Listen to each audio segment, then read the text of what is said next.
What impressed you most, Steve Nicol? I'll start with you.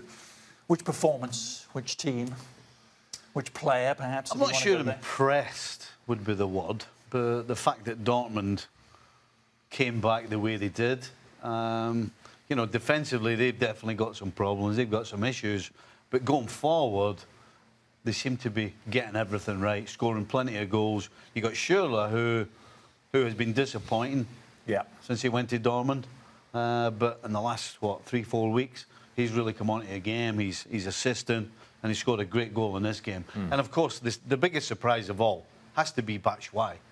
Coming on loan from Chelsea, and the guy, he's got 5 goals in 3 games. Well, this is exactly what he's done. I mean, the contrast, Stevie, why? You know, when you move to a new club, you kind of get rid of all the cobwebs from the struggles of your previous club. On this occasion, for Batshuayi, it's Chelsea, and you have a new lease of life. And of course, when you play in a side in Dortmund who love to go forward, will create plenty of opportunities, then the chances are there, and he's taken them.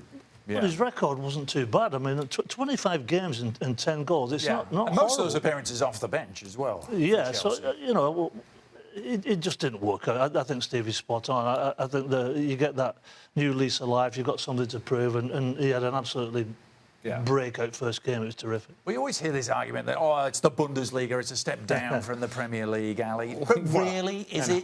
Is it? No, you don't always hear those arguments. Maybe not from you. No, those arguments are coming from people that are big fans of the Premier League, and nothing ever happens outside of the Premier League, and everything that happens outside of the Premier League is simply not good enough. The truth of the matter is that this is a guy that had no confidence in Chelsea, and he had reason to be not confident because anytime that he had an opportunity to play, Antonio Conte would say, Batshuayi, I'm not so sure. I'll play Eden Hazard down the middle. I'd rather do that rather than put an out-and-out striker. And so when you do get those opportunities and you're not able to come through, then those levels of confidence continue to go down. Now you're at Dortmund. It's different. You feel good. Everybody is counting on you to score the goals.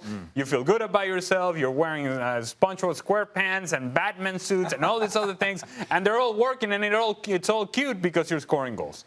And so everything just kind of goes together, but it's tied up to one thing and one thing only, and that is you have to be confident in order to play at a high level. Any other performances that really impressed you in the Europa League before we move to the Champions League? The expectation is for Atletico Madrid to do really well in this competition because of the disappointment of what went on in Champions League, and so I expect Atletico Madrid to continue to advance in Europa League, but then they go into Copenhagen, they go down 1-0, and they put 4 past Copenhagen after that. So you see a reaction by a team that I think is given the importance that this tournament requires for themselves. Because they come from that disappointment with Champions League, Europa League becomes a priority for them.